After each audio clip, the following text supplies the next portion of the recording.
This time we're going to make a start menu that also has a pause menu. This one you could begin the game, you could show the options here. Graphic settings don't do anything yet, that'll be a future video, and so will the controller settings. But the credits scroll, you could see when it gets all the way to the top, it starts over again.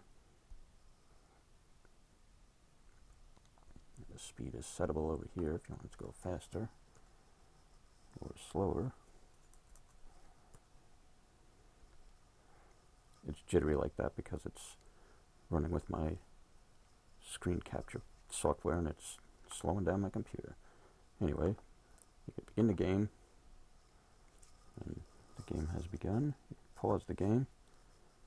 You could also do the options here. It's the same thing as before. You can resume the game, and you can restart the game. Alright, so how did I do all this? Alright, so here you have the game paused static variable, so you could tell the other scripts that the game is paused. You'll use that in the other scripts update, tell it to not do anything. This is used so you could, only one version of the game menu is actually displayed during the whole game. It's used all through all the levels. Alright, this shows if the window is showing or not. This stores the time scale so the game knows what scale to go back to when it's unpaused. This is where it's actually shown on the screen, the pause window, the height and the width, and the button heights and width. This is what level you want the game to begin on when you press start. This is the scroll rate for the text. This determines if the game has already been run, and if it has, don't make more copies of the game menu. This will be the ID of the window that's actually showing at the present time when the menu is open. This is the title shown on top of it. This is the number of buttons in each of these particular kinds of windows. The home menu is which menu did it come from when it got to like the options window, so it knows to either go back to start or pause. This is the current position of the scrolling text. It starts at 200 because that's the bottom of the scroll window. The delta time, we save that because delta time gets set to 0 when you pause the game, so we need to have that for the scroll speed. And these are the constants for the different windows that are open for the window IDs. Alright, India Wake routine here. If the instance of the menu is null, which means it hasn't been created yet, then we create it and don't destroy it on load, which keeps it persistent across all the levels. And if it was already created, we destroy the one that's trying to create itself so you don't end up with duplicates. Right, in the start, we get the time scale and the delta time because we're going to show the start menu. Then we calculate where to show the window rectangle, and this calculates the center of the screen for this particular window. And the window ID we will set to start, and the home menu to start. Set this time scale to 0 because now the game is paused, and we show the start menu.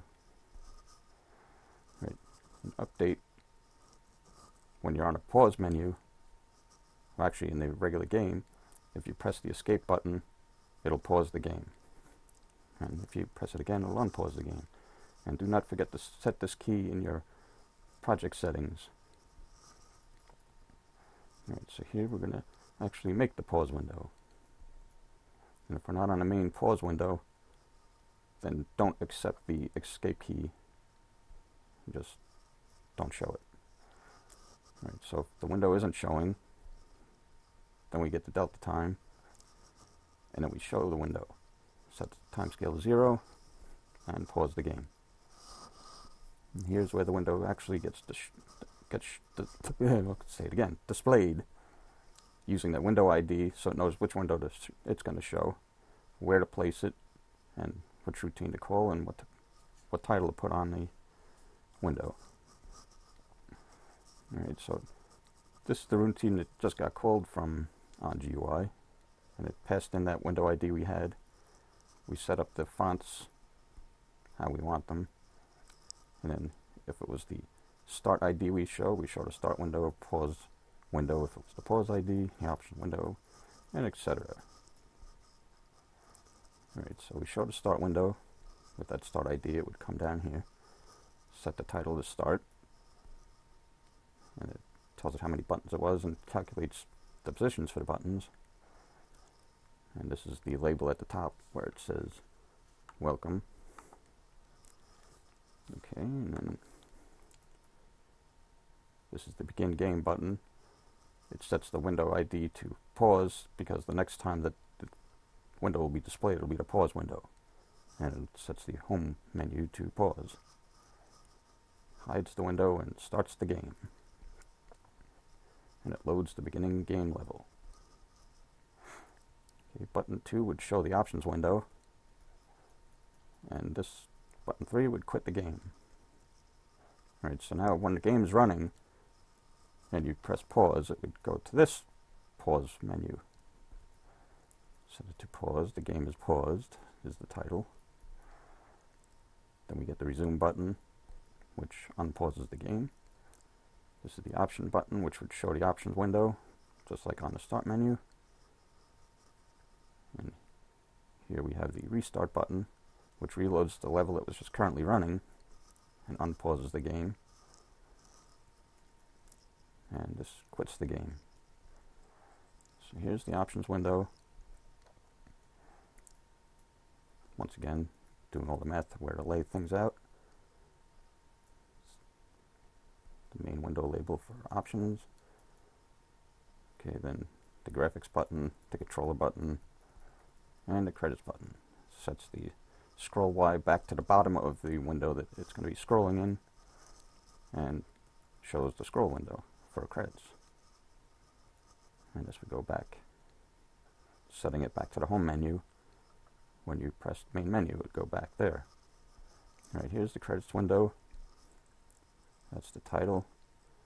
Credits is the text that will scroll. You'll see this \n is the enter key, so it'll put each line on a separate line.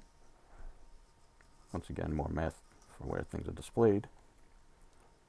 And down here, we set up the scroll box itself.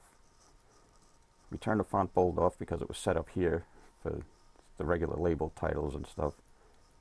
We set the font size to 20 because we want that, as in down here where the label is shown, it's font size 20 so that the math is calculated correctly for the text size. Otherwise it would show the text wrong. Right, so we bring in a group which parcels off part of the screen where we're going to put the scroll box, and we move the scroll Y up a bit, and if it gets to be less than the negative of the text size, which means that it's scrolled all the way off the top, we set it back to the bottom of the scroll window. And this is the actual scroll window, and it's positioned relative to the group, so that's why it starts at 0, 0. And then the window -20, so it's a little smaller and leaves a border around the edge, and it's 200 height. And then we stick a label in there with the font size that we wanted, with the credits text in it, and that'll move up as the scroll Y is decremented. Then be sure to end the group, and that closes the whole thing as being one group, and the text will scroll in that little area.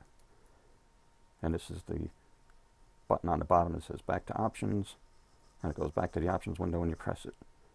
And that's all there is to doing that window.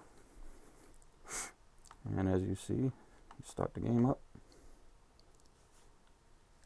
and there it is. So that's about all there is to it. We begin the game, we jump and pause, and we call this tutorial done.